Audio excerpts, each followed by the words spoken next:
महाराज राम के जीवन में कष्ट आया। उन्होंने अपने गुरुजी वशिष्ठ के पास जाकर के नहीं कहा, गुरुजी मेरे जीवन में इतना बड़ा कष्ट आया है, कल तक मुझे राजगद्दी मिल रहा था और आज मुझे वनवास मिल रहा है, तो कुछ लगता है मेरा ग्रह टेढ़ा हो गया है, शनि टेढ़ा हो गया, मंगल की छाया पड़ गई है, कुछ निवारण कर दीजिए, कुछ यज्ञ कर दीजिए, कुछ मंत्र का जाप कर दीजिए, कुछ मंत्र बता दीजिए, कुछ पूजा करा दीजिए, जिससे मेरा ये कष्ट निवारण हो जाए। महाराज राम ने ऐसा कुछ नहीं किया। उन्होंने अपने कर्मों का फल मान करके स्वीकार कर लिया और उसका परिणाम बड़ा शुभ हुआ। वो जब वन से आए तो उनको भगवान राम करके समाज ने अपने सिर आंखों पर बैठा ली। वंदनीय संत समाज, प्रिय सज्जनों, सत्संग प्रेमी माताओं और वसुंधरा के गोद में खेलने वाले नन्हे मुन्ने बच्चों, हमारा यह देश धर्म प्रधान देश कहलाता है। धर्म प्रधान देश कहलाता है, फिर भी ऐसा लगता है लोगों ने धर्म को सही सा समझा नहीं। यद्यपि धर्म को समझने के लिए बड़े बड़े धर्मशास्त्र बने हुए, बड़े बड़े ग्रंथ बने हुए, फिर भी आज आदमी धर्म को समझ नहीं पा रहा। धर्म के नाम पर आदमी को आदमी बांटता चला जा रहा है। धर्म के नाम पर, मंदिर और मस्जिद के नाम पर आदमी को की हत्या की जा रही है। और जरा सोचो, जहां पर आदमी आदमी की हत्या की जा रही हो, वह कैसा धर्म? धर्म की रक्षा के लिए आदमी को मारना पड़े तो आदमी को भी मार रहा है, कहते हम धर्म की रक्षा कर रहे हैं। और मैं तो कहता हूं, अगर धर्म की रक्षा के लिए आदमी को मारना पड़े तो आदमी को ना मारकर धर्म को ही मार दो, आदमी को जिंदा रहने दो, क्योंकि आदमी की रक्षा करना ही सबसे बड़ा धर्म है। कभी मंदिर खतरे में पड़ जाता है, कभी मस्जिद खतरे में पड़ जाती है, और मंदिर और मस्जिद के नाम पर गिराए गए मनुष्यों को जीवित करने का कोई साधन है क्या? आदमी मंदिर के नाम पर आदमी को मारा जाता, कभी मंदिर खतरे में पड़ जाता है तो इंसान को मारा जाता है, इंसान की हत्या की जाती है। कभी मस्जिद खतरे में पड़ जाता है तो हिंदुओं को मारा जाता है, हत्या की जाती है। और मंदिर और मस्जिद के नाम पर मारे गए इंसानों को जीवित करने की कोई सुविधा क्या सरकार के पास है क्या? मंदिर गिर जाता है, सरकार उसके लिए सहयोग राशि भेजती है। मंदिर गिर जाए तो मंदिर को बना दिया जाए, मस्जिद गिर जाए तो मस्जिद का निर्माण पुनः कर दिया जाए। लेकिन मंदिर और मस्जिद के नाम पर व्यक्ति की हत्या की जाती है। उस हत्या किए हुए इंसानों को भी जीवित करने का कोई साधन है क्या सरकार के पास? लेकिन धर्म के नाम पर हम इंसान की हत्या करते चले जा रहे हैं और सोचते हैं कि हम धर्म प्रधान देश में रहते हैं। जरा सोचे, जहां इंसान को मस्जिद के नाम पर, जहां इंसान को मंदिर के नाम पर गिराया जा रहा हो, वहां पर कौन सी धार्मिकता रह गई? इसलिए हमें सोचना होगा, धर्म के नाम पर हम इंसान को बांटते चले जा रहे हैं। कहीं हिंदू हो गया, कोई मुसलमान हो गया, कोई सिख हो गया, कोई ईसाई हो गया। किसी शायर ने बड़ा अच्छा कहा, कोई हिंदू के घर में जन्मा कोई हिंदू कहलाया, मुस्लिम के घर में जन्मा मुस्लिम कहलाया, सिख ईसाई के घर में जन्मा सिख ईसाई कहलाया, लेकिन एक इंसान के गर्भ से जन्मा इंसान ना कहा है। आज आदमी कहता है तुम सच्चे हिंदू बन जाओ, तुम सच्चे मुसलमान बन जाओ, जब अभी नकली हिंदू और नकली मुसलमान बन रहा है तो देश को गोधरा कांड जैसे जघन्य अपराध झेलना पड़ता। और जिस दिन सच्चा मुसलमान और सच्चा हिंदू बन जाएगा, न जाने इस देश की और क्या दशा होगी। धर्म के नाम पर इंसान को बांटता चला जा रहा है। मंदिर मस्जिद के नाम पर हम बढ़ते चले जा रहे हैं, हम जातिवाद के नाम पर बढ़ते चले जा रहे हैं। अब जो इंसान को इंसान से बांटे वह धर्म कैसे? आज हम छोटे बड़े के नाम पर, ब्राह्मण और शूद्र के नाम पर एक दूसरे से भेद करते चले जा रहे हैं। व्यास गद्दी पर एक व्यक्ति बैठा था, कथा कर रहा था। एक जातिवाद का मारा एक व्यक्ति निकला, उन्होंने आकर के पूछने लगा, बाबा कौन जाति के? व्यास गद्दी पर बैठा हुआ, व्यास गद्दी को सुशोभित करने वाला उस व्यक्ति के मन में विचार आया, ये आदमी मेरे को जाति पूछ रहा है। तो उन्होंने एक कुत्ता बगल में बैठा हुआ था, उस कुत्ते की ओर इशारा करके कहा, ये कुत्ता कौन जाति के है? उस कुत्ते को देखकर उस जातिवाद के आदमी ने कहा, तुम्हें दिखाई नहीं पड़ता क्या? ये तो कुत्ते की जाति की है। उतने में थोड़ी देर में एक गाय वहां से निकले, उस गाय की ओर इशारा करके उस व्यास गद्दी पर बैठा हुआ व्यक्ति ने पूछा कि फिर ये कौन सी जाति के हैं? उन्होंने कहा, ये तो गाय जाति की जी, आपको दिखता नहीं? तब उस व्यास गद्दी पर बैठा हुआ मोहन भाव ने कहा, मैं तुम्हें कैसा दिखता हूं कि घोड़ा जैसा कि गधा जैसा?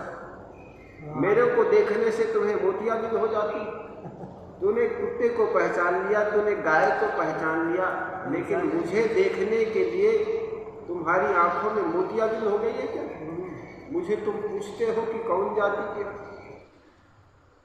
दुनिया में जितने भी प्राणी जन्म लेते हैं, घोड़ा से घोड़ा जन्म लेते हैं, गधे से गधे जन्म लेते हैं, हाथी से हाथी जन्म लेते हैं, लेकिन इंसान से केवल इंसान जन्म नहीं लेता। कोई ब्राह्मण जन्म लेता है, कोई वैश्य जन्म लेता है, कोई शूद्र जन्म लेता है, कोई मुसलमान जन्म लेता। सबसे बड़ा दुर्भाग्य और सबसे बड़ा सौभाग्य उस दिन होगा जब इंसान से सिर्फ केवल इंसान जन्म लेगा। यही भेदभाव इस देश को खोखला किए जा रहे हैं। ये सारे भेदभाव मिटाकर हमारा यह देश 10 वर्ष तक गले से गले मिल करके चले तो ये देश कहाँ का कहाँ पहुँच गया होता। लेकिन हम हिंदू मुसलमान के नाम पर, तुम छोटे और बड़े के नाम पर न जाने कैसे हम बढ़ते चले जा रहे हैं, बदनामी से। और जब देश के व्यक्ति बढ़ जाता है तो देश की शक्ति बढ़ जाती है। इसलिए हमें एक होकर चलने की जरूरत है। हम अंधविश्वास में जीते चले जाते, कहलाते तो हम धर्म प्रधान देश, लेकिन धर्म के नाम पर जितनी हमारी अंधविश्वास पर आस्था होती चली जाती, उतना आस्था काश हमारे विज्ञान पर हो। विज्ञान भले पढ़ते हैं, आज भी हमारी बुद्धि में वैज्ञानिकता आई नहीं। कुछ दिन पहले दुबई में कृत्रिम वर्षा की थी, वहां बाढ़ आ गई थी।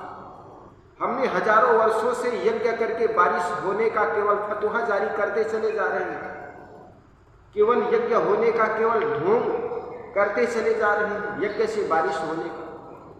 फिर भी ये देश आए दिन सूखा और दाह से भूने चले जा रहे हैं।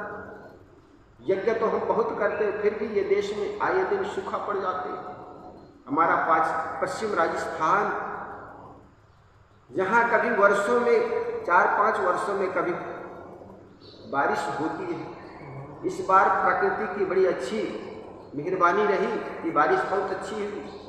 अन्यथा 4-5 साल बारिश के पानी को, छत के जो पानी गिरता है उसको पाइपलाइन के द्वारा जमीन के नीचे हौद बना करके उसमें इकट्ठे किए जाते हैं, संग्रह किया जाता है, और उस पानी का प्रयोग 4-5 साल करने के लिए मजबूर रहता था। इस बार प्रकृति की बड़ी अच्छी व्यवस्था हुई। हम तो कह जाते हैं कि यज्ञ से बारिश होती है, और मैं कहता हूँ जैसे यज्ञों के पुजारियों को राजस्थान के पश्चिम मड़वाड़ क्षेत्र जाइए और वहाँ पर बारिश जब जैसे बारिश करके बता दीजिए तो हम जान लेंगे। गुजरात के काठियावाड़ जो सागर किनारे होते हुए भी वह देश, वह क्षेत्र, वह राज्य सूखा पड़ा हुआ है। सागर में बहुत मीठा पानी है लेकिन वो खारा होने से आदमी उसका पी नहीं सकता है, प्यासा आदमी भी उस पानी का ग्रहण नहीं कर सकता है। गुजरात का वो सौराष्ट्र काठियावाड़ क्षेत्र सागर के किनारे होते भी वहाँ पर मीठा पानी के लिए तरसता। ऐसी जगहों पर जाकर के यज्ञ से बारिश कर दे तो मान लिया जाएगा यज्ञ से बारिश होती। हमने केवल धर्म के नाम पर अंधविश्वास को करते चले जा रहे हैं, सदियों सदियों से वही चीज करते चले जा रहे हैं। आज भी उनका परिणाम जीरो है, उसके परिणाम बहुत अच्छा नहीं आया। विज्ञान का विकास हुआ, दुबई के लोगों ने जाना कि प्राकृतिक तौर पर भी जो बारिश होती है, लेकिन अगर बारिश ना हो तो हम कृत्रिम ढंग से भी बारिश करा सकते हैं। बर्फ का छिड़काव करके, आकाश में बदल हो, बर्फ का छिड़काव करके उस देश के लोगों ने बारिश की, इतनी बारिश हुई कि वहाँ बाढ़ आ गई। हमने 5000 वर्षों से केवल एक ही काम किए जा रहे हैं, उसका परिणाम देख रहे हैं कि शून्य है, कुछ है नहीं, लाभ नहीं, फिर भी हम उसको बदल नहीं पा रहे हैं। क्यों? क्योंकि जो एक बात संस्कृति के नाम पर, धर्म के नाम पर आदमी करना शुरू कर देता है, फिर उनमें विचार करना छोड़ देता है। धर्म के नाम पर हमने विचार करना छोड़ दिया और यही कारण है कि इस देश में विज्ञान के जगह पर अंधविश्वास पैदा होता चला गया। फिर तो चल गई सो चल गई, वही वही बातें, वही वही काम हम दोहराते चले जाते, फिर विवेक नहीं करते। कहा जाता है एक मियाँ जी थे, मियाँ जी को एक चौवन्नी मिल गई। चौवन्नी मिल गई तो उनको बड़ी खुशी हुई, मिल गई। घर गया और घर से कुछ सामान लेने के लिए दुकान में गया। दुकानदार ने देखा चवन्नी खोटी थी। दुकानदार ने कहा कि तुम्हारी ये चवन्नी खोटी। उनको बड़ी कष्ट हुआ। चवन्नी एक मिली थी, गरीब आदमी को एक चवन्नी भी मिल जाए तो कितनी खुशी होती। चवन्नी मिली तो सही लेकिन खोटी थी। आदमी भी बड़ा बेईमान, हजारों और नोट हो, रोकड़ नोट, अच्छी सिक्काएं, उसको तो चलाना नहीं चाहता, बल्कि एक फटा नोट हो, खोटी सिक्का हो तो मन में बार बार वही आता, वही ऊपर उछल के आ जाता, ये चल तो जाए। लेकिन मियाँ जी भी बड़ा होशियार था। जब दिन में नहीं चला तो रात्रि में संध्या के समय वो टाकीज में गया। टिकट बाबू ने संध्या के समय देख नहीं पाया, चवन्नी चल गई। टिकट लेकर अंदर गया, थिएटर में बैठा, एसी रूम था। एसी रूम में जैसे ही बैठ करके वो फिल्म देख रहा था, उतने में उनको झपकी आने लगी, नींद आने लगी। और आदमी को नींद आती है, झपकी आती है तो स्वप्न भी होता है, और देखे सुने और भोगे का ही स्वप्न होता है। आदमी यूँ कहता है कि स्वप्न कुछ का कुछ हो जाता है और स्वप्न सही होता है। स्वप्न कभी सही होता ही नहीं।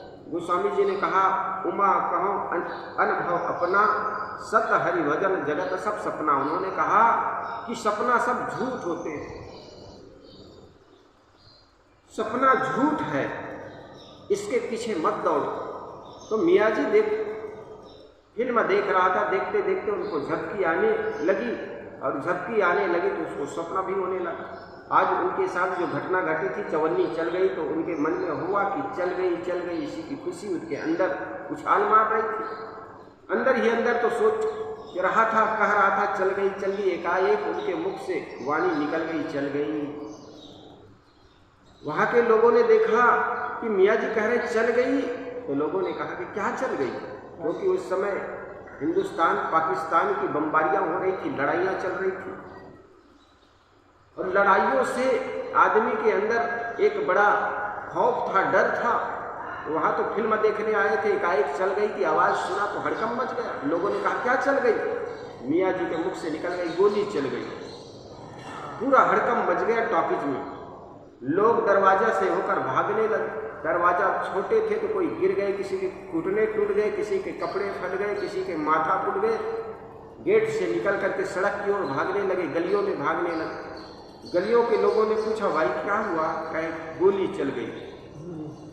सड़क से होकर के चौराहे पर चला गया। चौराहे के लोगों ने पूछा भैया क्या हुआ, कहीं गोली चल गई। चौराहे से होकर पतली गलियों से होकर भागने लग गए। पतली गलियों में जाकर के भागने जब लग गए तो उधर से पुलिस आ रहे थे। उधर से पुलिस वालों ने देखा ये व्यक्ति इधर से भागते चले आ रहे। उन्होंने कहा भाई साहब क्या हुआ, रुको ठहरो। लोगों ने बताया जी वहां पर गोली चल गई। गोली किधर से चली, कहे चौराहे के पास। चौराहे के पास जाकर पुलिस वाले ने पूछा भाई कहाँ से गोली चली। सरकार ये टाकेज वाले गली है ना, वहां से गोली चली। टाकेज वाले गली में जाकर पूछने लगा भाई गोली कहाँ से चली, तो कहे सरकार वो टाकेज है ना, वहां से गोली चली। टाकेज के पास जाकर पूछा लोगों से यार गोली कहाँ से चली, सरकार अंदर में पर्दा के पास से गोली चली। पर्दा के पास जाकर पुलिस वालों ने पूछा जी गोली कहाँ से चली, सरकार वो मियाँ बैठे हैं ना बीच में, वहां से गोली चली। मियाँ के पास जाकर पूछा जी अरे मियाँ बता गोली कहाँ से चली। मियाँ ने कहा सरकार गोली वोली कुछ नहीं चली, हमारी चवन्नी चल गई। ठीक ऐसा ही परंपरा के नाम पर हम केवल दोहराते चले जा रहे हैं, हम उस पर विवेक नहीं करते। सदगुरु कबीर कहते हैं करो विचार जो सब डूब जाए। विचार न करने के चलते इस देश में अंधविश्वास पैदा हुआ। धर्म के नाम पर, अध्यात्म के नाम पर, ईश्वर के नाम पर, परमात्मा के नाम पर आदमी ने विचार करना छोड़ दिया।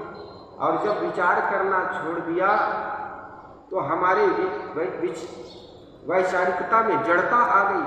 और वैचारिकता में जड़ता आने से हम धर्म के नाम पर कोई भी बात फैलाते चले गए, उसको हम स्वीकारते चले गए, उस पर विचार नहीं किए, विवेक नहीं किए। और मैं तो कहता हूँ धर्म और अध्यात्म के नाम पर जितना विचारों का महत्व है उससे ज्यादा किसी और का नहीं। और सदगुरु कबीर ने धर्म अध्यात्म के हर बात को विवेक की कसौटी से कसकर के समाज के बीच रखा।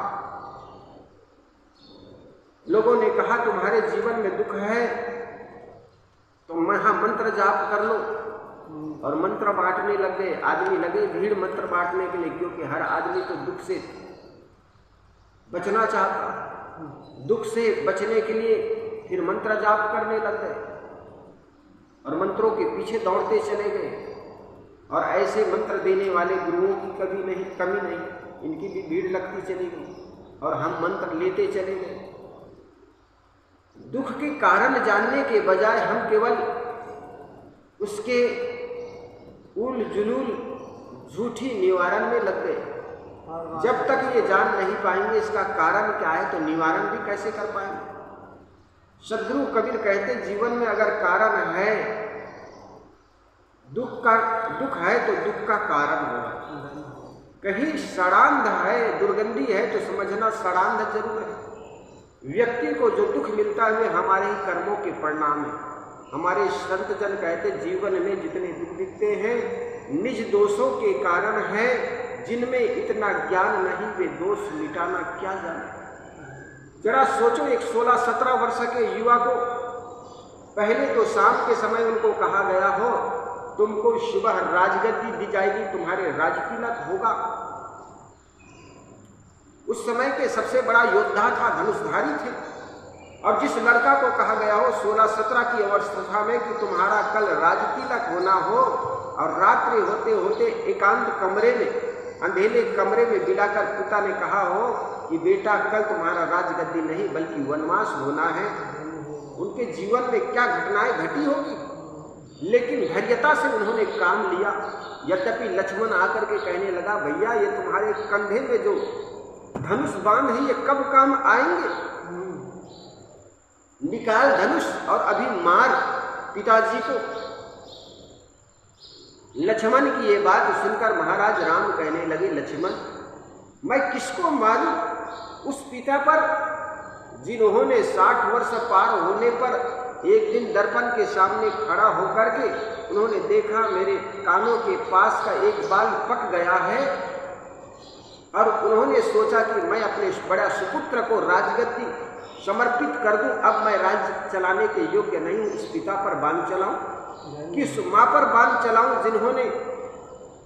जिनको स्वप्न में भी वो माँ याद आ जाती थी, उनकी गोद में जा करके मैं सो जाता था और मुझे वो माँ अपनी गोदी में लेकर के मुझे सुला देती थी। उस माँ पर बांध चलाऊं, उस कैकई पर बांध चलाऊं कि उस भरत पर बांध चलाऊं, जिनके सीमा में आकर के पाप को भी सोचना पड़ता है कि उस भरत के राज्य में प्रवेश करूं कि न करूं, उस भरत पर तीर चलाऊं। ये सोच करके उन्होंने, वो चाहते थे तो अपने पिता को भी बंदी गृह में डाल करके राज्य कर सकता था, सामर्थ्य थे। बहुत से ऐसे राजाओं ने किया, कंस ने अपने पिता को किया तो, लेकिन नहीं, उन्होंने कोई ऐसा किया नहीं। उन्होंने कहा जो कुछ मिलता है व्यक्ति को वो अपने ही कर्मों के परिणाम है। अगर मुझे राजगद्दी मिल रहा है तो वो भी मेरे कर्मों का ही परिणाम था, और आज मुझे वनवास मिल रहा है तो वो भी मेरे कर्मों के परिणाम है। इस बात को, इस सत्ता को स्वीकारने की जिसमें क्षमता होती है, वो आदमी अपने प्रारब्ध पर विश्वास करता है, अपने पुरुषार्थ पर विश्वास करता है। हम केवल भाग्य और भगवान के वास्ते मानते चले जाते। वो महापुरुष किसी भाग्य और भगवान को दोष नहीं दिए, बल्कि अपने पुरुषार्थ, अपने कर्मों का दोष दे करके अपने कर्मों में ही कुछ खोट होगा जिसके चलते मुझे वनवास की ओर जाना पड़ा है, ये भी नहीं कहा। उन्होंने ये माना मेरा सौभाग्य है जो कि मेरे पिता ने मुझे वनवास दे रहा है मेरी माँ की कहने पर, और उस दुर्भाग्य को भी उन्होंने सौभाग्य में बदल दिया। आज अगर महाराज राम राज्य में होते तो केवल राजकुमार राम कहलाते या राजा राम कहलाते, लेकिन उन्होंने जंगल में गए और जंगल से लौट करके जब आए तो भगवान राम कहलाए। जीवन में जितने ही कष्ट आएगा उतना ही व्यक्ति के जीवन में सुरखरू होता है, चमक होती है। लेकिन हम तो कष्टों से डरते हैं। आज बच्चों की जब नौकरी की सर्विस लगती है तो कोई जंगल क्षेत्रों में हो जाता है, कोई आदिवासी एरियाओं में हो जाती है तो सोचता है यार बहुत दूर हो गए। अरे ऐसी जंगल क्षेत्रों में अपना निखार होता है, ऐसे ही कष्टों से व्यक्ति का निखार होता है, व्यक्ति के जीवन में चमक आता है। जिस प्रकार गंडकी नदी में बहते हुए पत्थर घिस घिस करके शालिक राम की मूर्ति बन जाती, वो पत्थर मंदिरों में पूजे जाते हैं, ठीक इसी प्रकार समस्याओं से जूझने से व्यक्ति के जीवन में एक निखार आता। उस समस्याओं से डरे मत, आदमी डर करके रास्ता बदल देता, और यही कारण है कि व्यक्ति का जीवन जहां के तहां रह जाता। तो कहने का मतलब, जब भी जीवन में समस्या आए तो उसके निवारण के लिए सही रास्ता चुने, वैज्ञानिक तथ्यों को चुने। हम केवल अंधविश्वासी बने चले जा रहे हैं। हम सोचते हैं हमारे घर में अशांत है तो सोचते हैं करा लेंगे किसी सत्यनारायण की कथा, किसी श्रीमद् भागवत या कोई और। गोस्वामी तुलसीदास जी महाराज ने कहा कि माधो मोह फांस क्यों टूटे, बाहर कोटि उपाय करिए अभ्यंतर ग्रंथि न छूटे।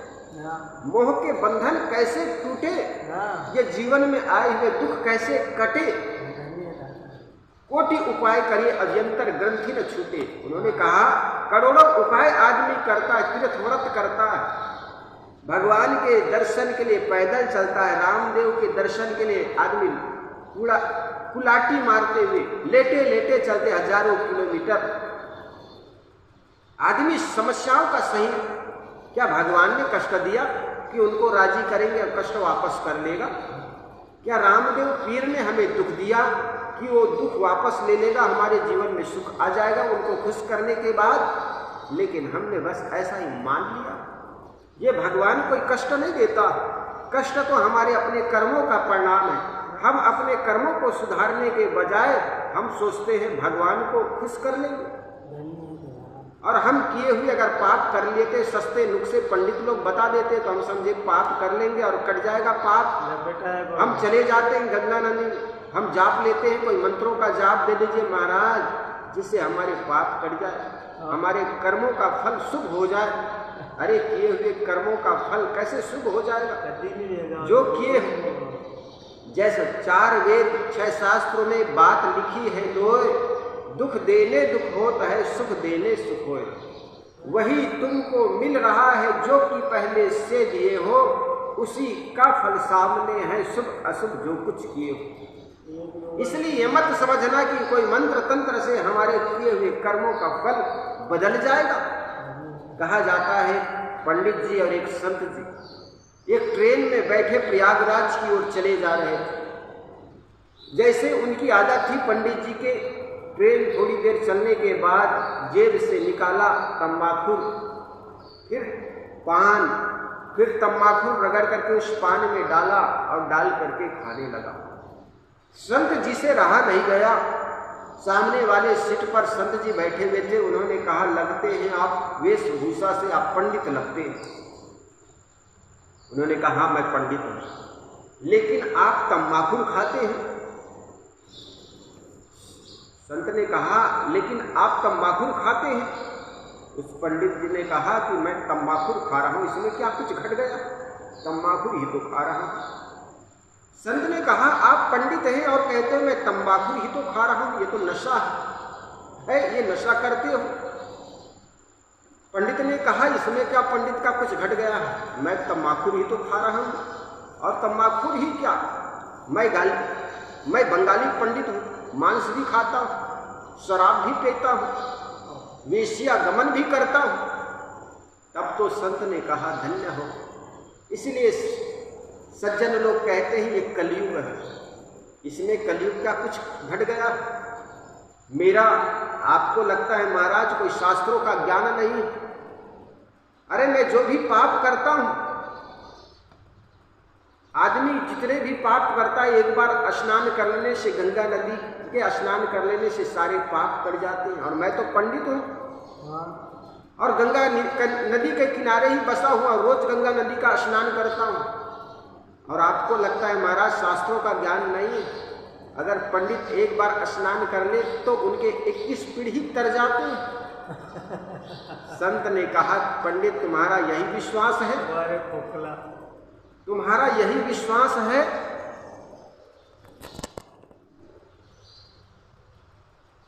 पंडित तुम्हारा यही विश्वास है तो चल करके हम गंगा नदी से पूछ ले। पंडित ने कहा, चले फिर। और कहा जाता है, कहानी कहती, दोनों जाकर के गंगा नदी से पूछने लगे। संत ने हाथ जोड़ करके कहा, मां गंगे, ये दुनिया के सारे पापी लोग तुम में डाल जाते हैं स्नान करने के बाद, क्या उस पाप को तुम अपने पास रखती हो? गंगे कहने लगा, आप जैसे संतों का दर्शन पाकर मैं धन्य हो गया महाराज। ये दुनिया के सारे पापी लोग मुझ में पाप डाल जाते हैं, लेकिन उस पाप को मैं रखूं तो भस्म हो जाऊं। मैं तो इस पाप को सागर में दे आती हूं।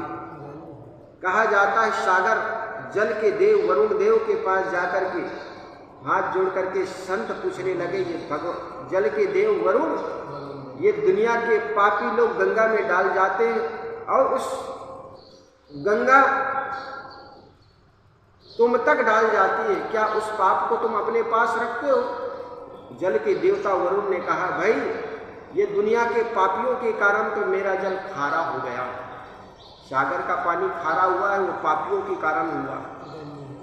उन्होंने कहा, अगर मैं उसको अपने पास रखूं तो मैं भस्म हो जाऊं, मैं तो बद्दल को दे आता हूं। बद्दल में जो कालेपन है ना, वो लोगों के पाप के कारण।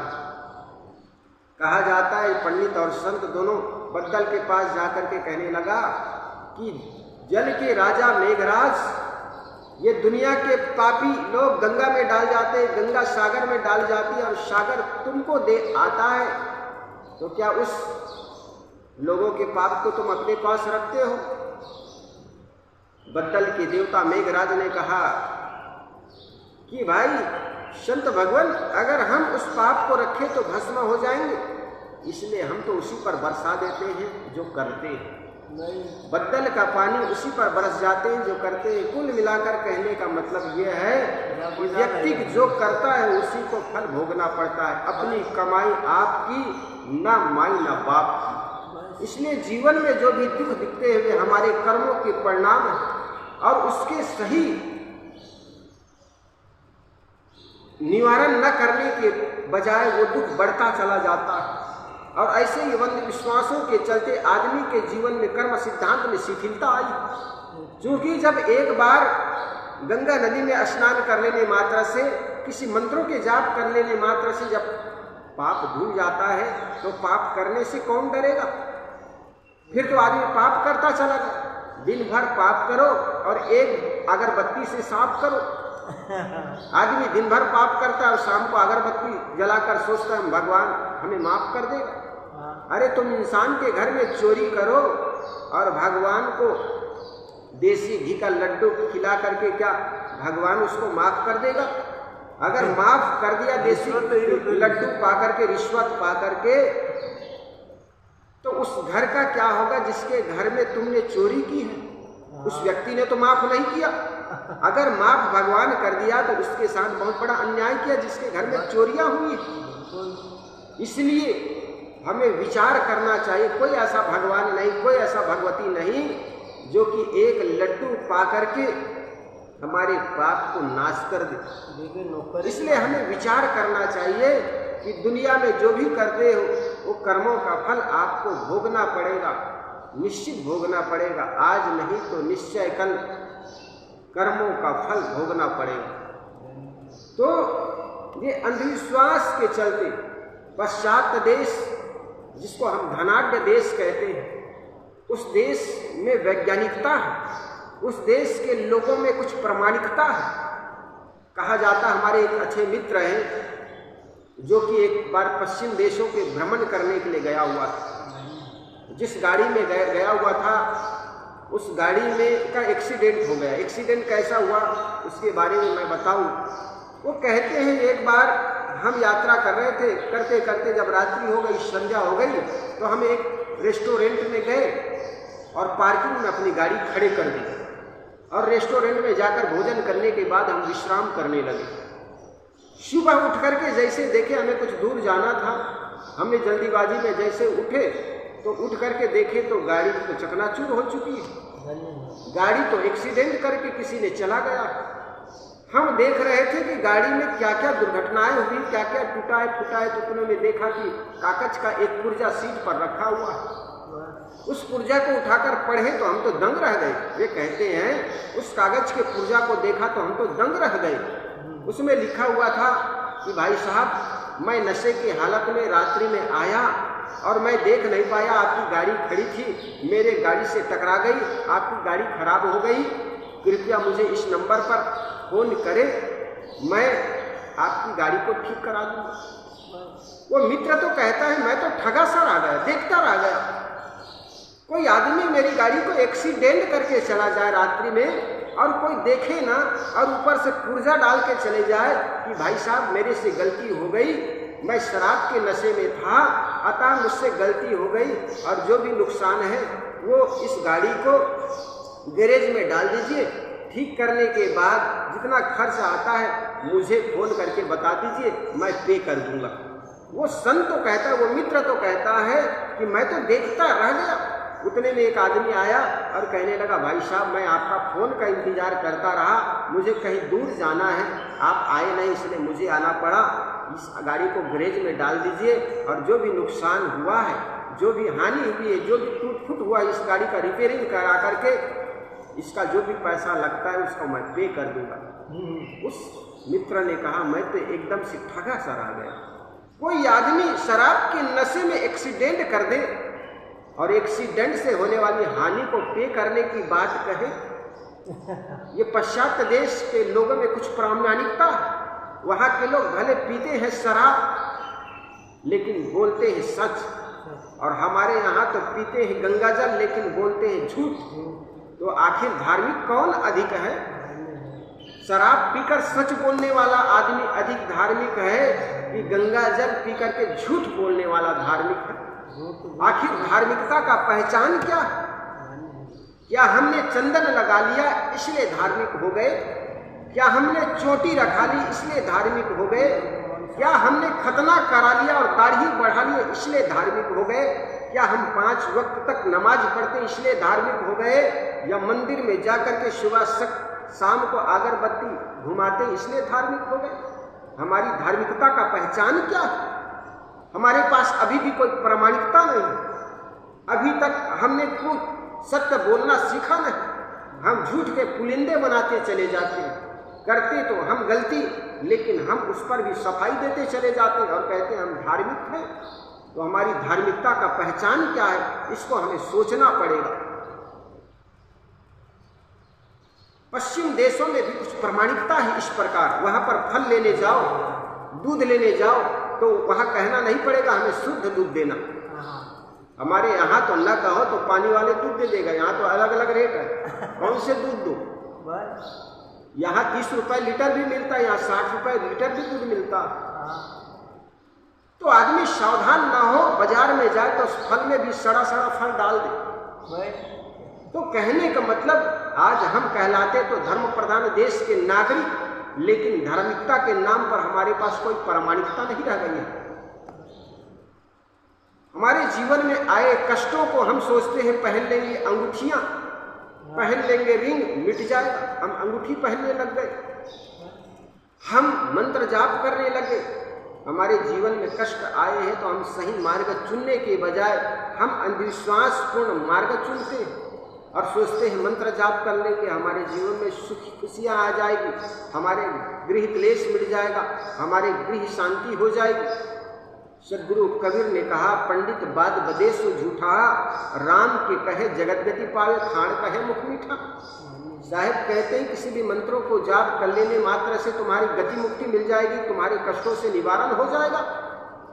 महाराज राम के जीवन में कष्ट आया, उन्होंने अपने गुरुजी वशिष्ठ के पास जाकर के नहीं कहा गुरुजी मेरे जीवन में इतना बड़ा कष्ट आया है, कल तक मुझे वनवास मिल रहा था, आज कल तक मुझे राजगद्दी मिल रहा था और आज मुझे वनवास मिल रहा है, तो कुछ लगता है मेरा ग्रह टेढ़ा हो गया है, शनि टेढ़ा हो गया, मंगल की छाया पड़ गई है, कुछ निवारण कर दीजिए, कुछ यज्ञ कर दीजिए, कुछ मंत्र का जाप कर दीजिए, कुछ मंत्र बता दीजिए, कुछ पूजा करा दीजिए, जिससे मेरा ये कष्ट निवारण हो जाए। महाराज राम ने ऐसा कुछ नहीं किया।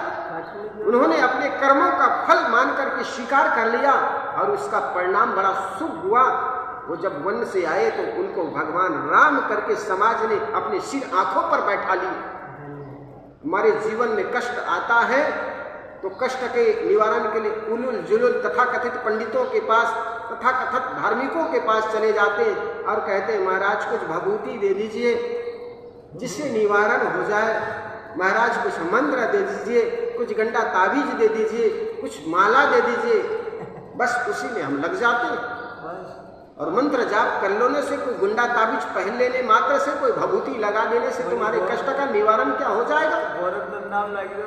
लेकिन नहीं, बस हम उसी अंधविश्वास में लगे हुए।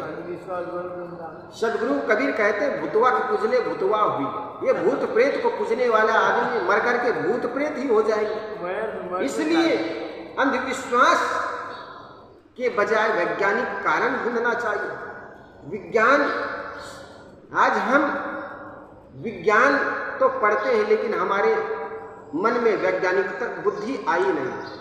करते तो विज्ञान की पूजा है, पढ़ते तो विज्ञान है, लेकिन आज भी विज्ञान के लड़के कॉलेज से निकल करके पहली फैल वो अनपढ़ बैल या तोता को लेकर के बैठे हुए ज्योतिषी के पास जाकर के अपने हाथ दिखा रहा है। हम सोचते हैं हाथ में भाग्य की रेखा होती, अरे हाथ में भाग्य की रेखा होती है तो उस व्यक्ति के भी तो भाग्य होते हैं जिनके हथेली नहीं हुआ करते। जरा सोचिए, जिस व्यक्ति के पास अगर हथेली में भाग्य की रेखा होते तो जिनके पास हथेली नहीं होती, जिनके हाथे नहीं होते, क्या उनके भाग्य नहीं हुआ करते? लेकिन नहीं, बस हम तो सोचते हैं भाग्य की रेखा, ये ज्योतिष, ये बैल लेकर बैठा हुआ पंडित या ये तोता लेकर बैठा हुआ ज्योतिष बता देंगे। वो बेचारा तो 2-2 पैसे के लिए तुम्हारे हाथ देख करके 2-2 पैसे ले रहा है, उसी से अपना जीवन गुजारा कर रहा है, और तुम सोचते उनके पास हाथ दिखा करके हमारे भाग्य की रेखा बता देंगे, हमारा भाग्य चमक जाए। वो अंगूठी बेचने वाली 2-2 पैसे के लिए अंगूठी बेच रहा है और आप सोचते हैं कि अंगूठी पहन लेने से हमारे ग्रह जो टेढ़ा हो गया वो सिद्ध हो गया, वो सीधा हो जाएगा, मंगल की छाया जो पड़ गई है वो हट जाएगा। न जाने कैसी कैसी अंध मान्यताओं पर हम जी रहे। पाश्चात्य देश में विज्ञान के नाम पर विज्ञान फैला और हमारे इस देश में धर्म के नाम पर अंधविश्वास फैला। हमें विचार करना चाहिए। देखो, हमारा यह देश सदियों से गरीबी में जिया।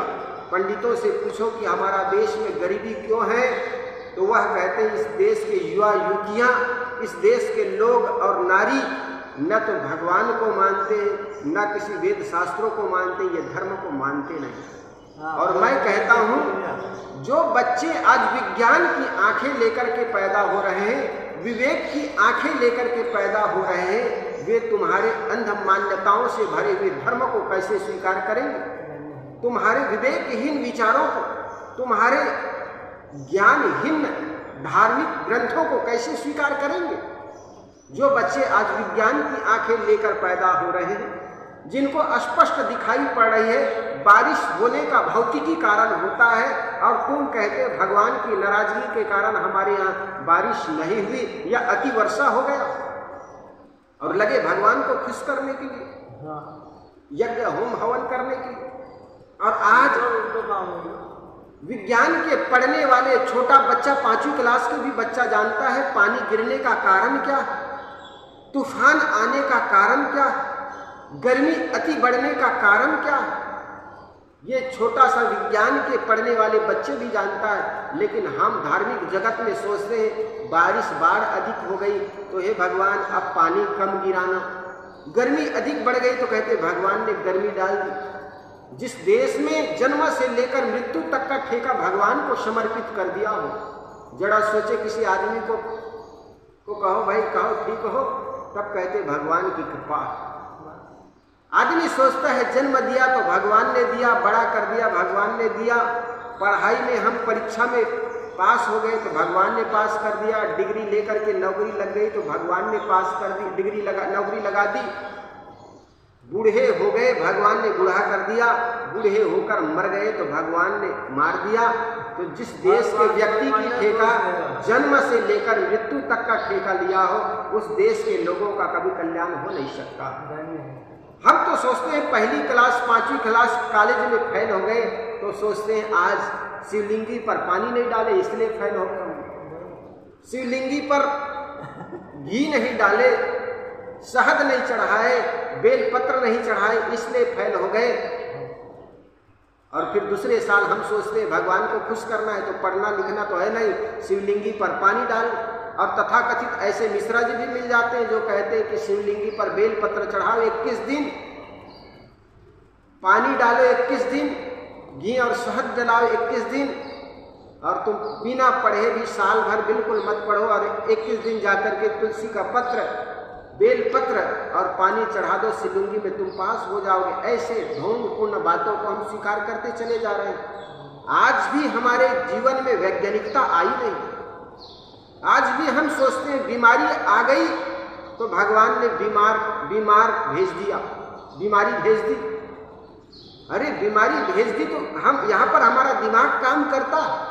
अगर कोई आदमी कैंसर के रोगों से पीड़ित हो, कोई डायबिटीज हो, वह आदमी नहीं कहता है कि मंदिर में जाकर भगवान के पास माथा ढोके और जब तक भगवान ठीक ना कर दे तब तक मैं नहीं जाऊंगा।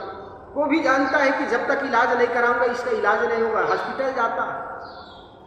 किसी व्यक्ति ने बड़ा सुंदर कहा था, मैं तो उस आदमी को आस्तिक तब मानूंगा जब कोई बीमार पड़ जाए और मंदिर में पड़े रहे और कहे भगवान ही ठीक करेगा, मैं हॉस्पिटल नहीं जाऊंगा, तब उस आदमी को सच्चा आस्तिक मानना। लेकिन आदमी जानता है जब तक इलाज कराना होगा तो हॉस्पिटल ही जाना पड़ेगा। हमने अपने इतिहास से भी कुछ नहीं सीखा। हमने अपने इतिहास से भी यही सीखा कि हमने कुछ नहीं सीखा। हम भगवान और भाग्य के भरोसे रहते चले जाते हैं।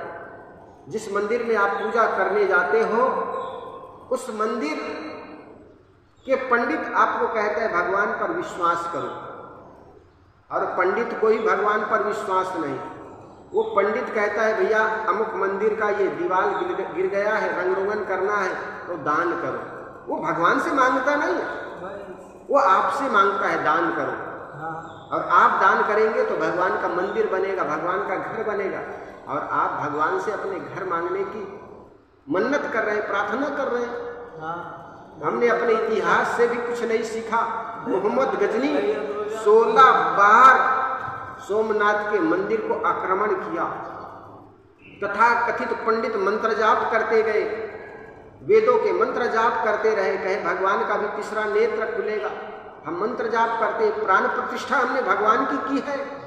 और भगवान का जब प्राण प्रतिष्ठा किए हैं तो ये गजनी अतिताई कर रहा है, ये गजनी को भगवान अभी मार देगा। वो मंत्र का जाप करते रहे। गजनी ने सारे वहां के जेवरातों को लूट करके ले गए अपने गजनी। मोहम्मद गजनी राजा सारे सोना चांदी और जेवरातों को लेकर के घोड़ा गाड़ी और छकड़े में ले गए अपना देश। हम केवल मंत्र जाप करते गए, हम केवल मूर्ति के पास घंटी हिलाते रह गए, हम केवल अगरबत्ती हिलाते रह गए और सोचते हैं भगवान की नेत्र खुलेगा, अभी भस्म हो जाएगा गजनी। ऐसा कुछ हुआ नहीं। अगर वही लोग एक एक पत्थर भी उठा करके मोहम्मद गजनी को मारा होता तो ढेर हो गए होते उनके सैनिक और मोहम्मद गजनी। लेकिन आदमी के अंदर इतनी बुद्धि आए कहाँ। कबीर साहब ने कहा, कर भैया बलापनी छाड़ वीरानी आश। ये भाग्य और भगवानवाद की भरोसा छोड़ करके अपने बाहों बल पर भरोसा करो मूर्खों। कम से कम पत्थर उठा करके एक एक पत्थर मार दिए होते तो भी गजनी ढेर हो गए होते। लेकिन तुमने भगवान और भाग्य पर भरोसा करके बैठ गए। भगवान ने भी तुम्हें हाथ दिए, किस लिए? ये हाथ दिया है, पैर दिया है। लाठी भांज देते, पत्थर फेंक दिए होते तो उसी पत्थर से दब के उनके कब्र बन गए होते। लेकिन हम केवल अंधविश्वास से सोचते हैं निवारण हो जाएगा कष्ट का। हमारा यह देश भले कहलाता तो धार्मिक प्रधान देश है और धर्म के नाम पर हम केवल अंधविश्वासपूर्ण बातों को मानते चले जाते। तो किसी को पूछो इस देश में गरीबी क्यों आई हो तो कहता है देवी देवताओं को नहीं मानते तो भगवान कैसे इस देश में धन गिराएगा। और मैं कहता हूँ पाश्चात्य देश जहाँ धन की कमी नहीं है, वो देश जिसको हम जापान कहते हैं, जिसको स्विट्जरलैंड कहते हैं, वहाँ पर अरबों खरबों की धन उस देश में है। कारण क्या है? क्या वहाँ कोई लक्ष्मी की पूजा की उस देश के लोगों ने? क्या वहाँ के लोगों ने कोई कुबेर की पूजा की? आपको पता होगा, आपके कोई मित्र गए होंगे, उससे पूछना कि वो देश के लोग आखिर किसकी पूजा करते हैं। क्या कोई लक्ष्मी की पूजा करते हैं, क्या कुबेर की पूजा करते हैं? वहाँ पर धन क्यों गड़ा हुआ है? तब आपको पता चलेगा वहाँ के लोगों ने न तो कभी लक्ष्मी की पूजा की, न तो कभी कुबेर की पूजा की। उस देश के लोगों ने श्रम की पूजा की, मेहनत की। और जिस देश के लोगों ने मेहनत किया उस देश ने अपने देश को संपन्न बनाया। जापान एक ऐसा देश, स्विट्जरलैंड एक ऐसा देश जहाँ पर दुनिया के सारे ब्लैक मनी स्विस बैंक में जमा किए जाते हैं। स्विस बैंक में वहाँ पर सैनिक के नाम पर 1 रुपए भी खर्च नहीं किया करती वहाँ की सरकार, बल्कि हर आदमी अपने आप में एक फौजी, एक सैनिक है। अपने काम वे स्वयं करते हैं। फौजियों का काम, कोई फौजी के नाम पर 1 रुपए खर्च नहीं करते। फौजी नहीं है वहाँ पर, बल्कि हर आदमी अपने आप में फौजी है, अपने आप का सुरक्षा स्वयं करता। स्विट्जरलैंड धनाढ्य देश, वहाँ कोई धार्मिकता के नाम पर कोई देवी लक्ष्मी की पूजा नहीं करते, कोई कुबेर के धन के खजाना के देवता कुबेर की पूजा नहीं करते। और हमारा यह देश सोचता है कि हम लक्ष्मी की पूजा करके धनाढ्य हो जाएंगे, कुबेर की पूजा करके हम कुबेर का खजाना पालेंगे। और सदियों से लक्ष्मी और कुबेर की पूजा करने वाला यह देश आज भी भिक्षा पात्र लेकर भीख मांग रहा है। बस हम कम से कम उस पश्चात देश के लोगों से भी हम शिक्षा लें। वहाँ के लोग बच्चे घड़ियाँ बना रहे हैं। हमारे यहाँ तो जब तक बच्चे की शादी ना हो जाए तब पर माँ बाप पर आश्रित रहते हैं। वहाँ के 10वीं पास करने के बाद बच्चे अपने दम पर पढ़ना शुरू कर देता है। कुछ काम करते हुए उसके पेंशन से, उसके वेतन से आगे की पढ़ाई में शुरू करते हैं। हमारे यहाँ तो जब तक बच्चे की शादी ना हो जाए, बच्चे के बच्चे ना जाए, तब भी माँ बाप पर आश्रित ही रहते हैं। साहब इसलिए कहते कर भैया बलापनी छाड़ बिरानी आस। ये भाग्य और भगवानवाद की चादर को फेंक करके अपने पुरुषार्थवाद जगाओ, अपने श्रम को जगाओ, श्रम की पूजा करो, मेहनत करो। और जो देश मेहनत करता है वो देश को आगे होने से कोई रोक नहीं सकता। हमने तो सोच लिया कि मोटा काम करने वाला छोटा है, यहाँ पर हल्की मुट्ठी चलाने वाला, तेल निकालने वाला, मटका बनाने वाला और जूता काटने वाला, हमने सोचा कि मोटा काम करने वाला छोटा। जिस देश की हजारों हजारों वर्षों तक ऐसी व्यवस्था हो जहां मोटा काम करने वाला को छोटा समझे गए, उस देश का क्या उत्थान हो सकता है? जहां का उत्पादक को छोटा माने जाए और उपभोक्ता अपने को बड़ा मान ले, उस देश का क्या विकास हो सकता? उस देश का कभी विकास नहीं हो सकता। जहां पर उत्पादन करने वाला छोटा माना जाता हो, जहां पर उत्पादन करने वाला छोटा माना जाता हो, नीच माना जाता हो, उस देश का विकास भी कैसे होगा? जरा सोचो। आदमी यही कारण है कि मेहनत करना छोड़ दिया और सोचे कि भगवान को खुश करके हम धन पालेंगे, और घंटा हिलाते रह गए। घंटा हिलाने से क्या घंटा मिला आदमी? और ये देश गरीबी की ओर चला गया। इसलिए मेहनत करने की जरूरत है, श्रम करने की जरूरत है। इसलिए मेहनत करने वाला कभी छोटा नहीं होता। मेहनत करने वाला आदमी अपना तो जीवन गुजारा करते, साथ साथ हजारों लोगों का भी जीवन उस पर आश्रित रहता है। ये किसान इस देश का भगवान है। उन्होंने अन्न पैदा किए और अन्न से समाज की रक्षा की, और हम अंधविश्वास पैदा करके हम बड़े बन गए। कहीं मंत्र जाप करने के सोच लिए कि मंत्र जाप कर लेने से ये हल हो जाएगा समस्याओं का, ये मूर्ति के पूजा कर लेने से हल हो जाएगा। इस देश में न जाने कितने अंधविश्वास फैलाए, जंत्र तंत्र के नाम पर, भूत प्रेत के नाम पर, ईश्वर परमात्मा के नाम पर, और हमने सोचा कि बड़े धार्मिक हैं। तो धर्म के नाम पर इस देश में अंधविश्वास फैला। पहली बात, कोई मेहनत करने वाला कभी छोटा नहीं होता। हमने तो यही मान लिया कि जूता बनाने वाला एक आदमी, जरा सोचो, सड़क को, शौचालय को गंदा करने वाला आदमी बड़ा हो गया, और शौचालय और सड़क पर झाड़ू लगाने वाला एक समाज वो छोटा कैसा हो गया? ये मैदान पर पड़े चाम को लाकर 2 जोड़ी जूता बनाने वाला वो छोटा हो गया, और जूता पहन करके हम फलोदी के चौराहे पर चमकने वाला हम बड़े कैसे हो गए? एक दिन भर मेहनत करके मिट्टी उठा करके मटका बनाने वाला वो कुम्हार समाज छोटे हो गए, और उस मटका से हम पानी पीने वाला बड़ा कैसे हो गए? ये कोरी समाज जिन्होंने कपड़ा बुना, वो कपड़ा समाज को दिया, उस कपड़े से हमने अपने शरीर की रक्षा की, बारिश से और गर्मी से। हम बड़े हो गए, और उस कपड़ा को पहन करके हम चौराहे पर चमकने वाला हम बड़े कैसे हो गए? वो बनाने वाला छोटा कैसे हो गए जी? एक तेली समाज जिन्होंने तिलहन के बीजों को पता लगा करके खेतों से ला करके घानी में रख करके दिन भर घानी से तेल, तीली में से तेल निकालने वाला वो तेली समाज छोटा कैसा हो गया? और तेल से पूरी और पकवान खा करके हम बड़े कैसे हो गए? ये ग्वाला समाज जिन्होंने दिन भर गायों को ले जा करके मैदान में घास चराने वाला वो छोटा हो गया, और दूध पीने वाला और दूध का मंदिर में भोग लगाने वाला वो तथाकथित व्यक्ति अपने को बड़ा कैसे मान लिया? सदगुरु कबीर कहते हैं, इस देश का सबसे बड़ा दुर्भाग्य रहा है इस देश की वर्ण व्यवस्था, जिनके चलते आदमी अपने को बड़ा मान लिया, दूसरे को नीच और अछूत मान लिया। जिस दिन श्रम करने वाला, मेहनत करने वाला आदमी को पुरस्कृत करना ये समाज शुरू कर देगा, बड़ा मानना शुरू कर देगा, उस दिन इस देश का तस्वीर बदल सकता। आज तक तो हमारे मन में यही घुसाया गया कि मेहनत करने वाला, मोटा काम करने वाला छोटा है, और सदा इस देश के लोगों ने कलम, कुर्सी पर बैठ करके कलम चलाने वाले व्यक्ति को पुरस्कृत किया है। जिस दिन खेतों में हल चलाने वाला, फूलों से सुंदर, बगियों से सुंदर फूल को चुन करके जो सेंट और इत्र निकालने वाला, या मटका, मिट्टी से मटका बनाने वाला, या जूता, चामों से जूता बनाने वाले समाज को जब पुरस्कृत करना शुरू कर देगा, इस देश का तस्वीर बदल जाएगा।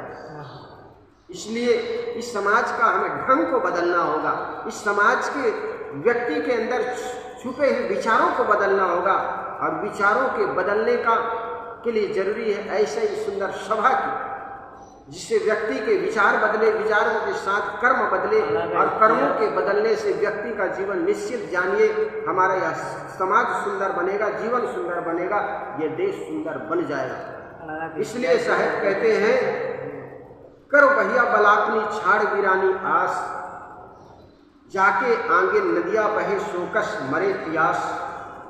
जो देश मेहनत करता है वो किसी के सामने क्यों पसारा करेगा, क्यों हाथ फैलाएगा? हम तो अंधविश्वास में डूबे रहे, लक्ष्मी और कुबेर की पूजा करने में लगे रहे, लेकिन जाकर के भिक्षा दूसरे देशों के पास मांगते चले गए। जब अमेरिका में, गुजरात में बुलेट ट्रेन चलाने की बारी आई तो इस देश के प्रधानमंत्री नरेंद्र मोदी को जाकर के जापान के राष्ट्रपति शिंजो आबे के पास जाकर के लोन मांगना पड़ा। जरा सोचो, ये देश का दुर्भाग्य नहीं तो क्या है? हम तो सोचते हैं कि लक्ष्मी की पूजा हमारे देश में, लक्ष्मी हमारे देश में कुबेर है। उन देवताओं के पास हम मांगने नहीं गए, बल्कि गए किनके पास? जापान के पास। जापान के राष्ट्रपति शिंजो आबे के पास जाकर के हम भीख मांगे कि हमारे देश में बुलेट ट्रेन चला दीजिए। जब लड़ाई की बारी आई और लड़ाकू विमान की बारी आई कि हमें लड़ाकू विमान चाहिए, तो हम किसी महावीर, किसी शिव के पास या किसी शक्ति के देवी दुर्गा के पास नहीं गए कि हमें एक लड़ाकू विमान दीजिए जिससे हम शत्रु से लड़ सके। हम फ्रांस देश के राष्ट्रपति के पास जाकर गिड़गिड़ाए, हमें एक कुछ लड़ाकू विमान दे दीजिए जिससे हम अपने शत्रु से लड़ सके। हम इतने सामर्थ्य नहीं है कि अपने शत्रु से लड़ने के लिए औजार बना सके, एक विमान बना सके। हमारे देश में ट्रेन चलानी है, इसके लिए पैसा चाहिए, तो इतने सामर्थ्य नहीं है कि हम पैसा पैदा कर सके, मेहनत कर सके। हम जाकर विदेशों में भीख मांगते हैं। जरा सोचे, जो देश मेहनत करता है वो किसी के सामने जाकर के हाथ नहीं फैलाता है। जरा विचार कीजिए, आपके गांव में जो आदमी, जो समाज, जो गांव के लोग, जिस घर में लोग मेहनती हो, वो मेहनती लोग किसी दूसरे के पास, पड़ोसी के पास जाकर भीख क्यों मांगेगा जी? हमने मेहनत नहीं किया, केवल अंधविश्वास पर विश्वास कर लिए, और यही के कारण है कि हमें आज जाकर के दूसरे के सामने हाथ पसारना पड़ रहा है।